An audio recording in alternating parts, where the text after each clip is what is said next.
can just think about it. But both of my parents came from a broken home. Both of my grandpas left my grandmas in the 50s, right?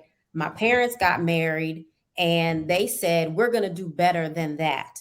So they stayed together until I was graduated, left home, adult. My parents divorced when I was in my 20s, but their marriage was something like a friendship. I didn't see them romance. I didn't see them date. I didn't see communication. I didn't see all these things. So the point is, they went from a broken home to we're going to do better and stay married.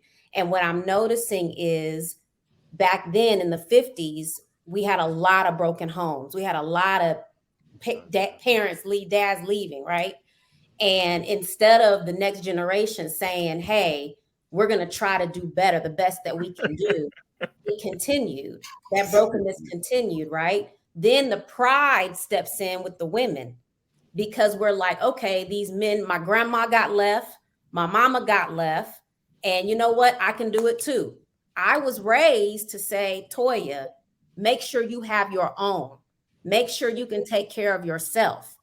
I was not taught to say, you need to be a good wife. You need to learn how to nurture your husband. You need to be a good support system. So because I didn't learn those things, I walked into a marriage where I'm like, let me make sure I have mine to bring to my husband, but the respect wasn't there. The nurture wasn't there. The communication wasn't there. But I said, let me try to do better than my parents and have a friendship. So my parents were like, we're going to stay together, unlike our example. And now I'm like, I'm going to actually be friends with my husband and try to do better than what I saw. But what I'm seeing around me is more pride, more I'm going to do mine. If a man can leave, I'm going to leave too. If a man can have multiple baby mamas, why can't I do it? And that's the issue. So it's like, at what point it just takes one person to break the chain. Yeah. So when do you say, not only am I going to do better, I'm going to learn how to be, and that's where the relationship with Christ comes in, because I can't depend on a human to teach me how to do it the right way. We are all messed up. We are all broken. So that's where it's like, what is your real foundation? If it's your mama, she's going to let you down. If it's your best friend, they're going to let you down. The only solid foundation is Christ, and he shows you how to do it. And people don't like the word submission, but if you know what real submission is, you won't have a problem with it. Because today they're calling it the soft life. I said, what the heck is a soft life? That sounds like godly submission to me, but let's come up with a new word just to make you feel good when it is what it is.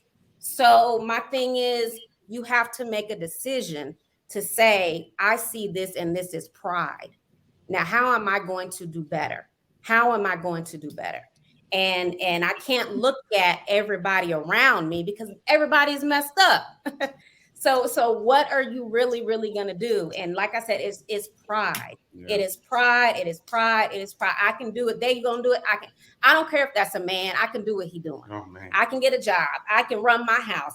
I can take care of my kids. I can do all of that. And it's just like, it's foolish. It's foolish. And as Christians and as a married couple, it's like, I can talk all I want to, but I also want to be able to model that, because I know people are watching and I don't want to be fake. I want to be real. If I know I have problems, I want to work on those problems. I am very transparent about our issues. And I'm like, look, I'm not perfect. I'm just trying to show you possibly what it could look like, but your marriage is different. Your marriage is going to be different than your parents. It's going to be different than your best friends. You have to come together and figure out what's good for you. But without a foundation in Christ, blind leading the blind. Come on.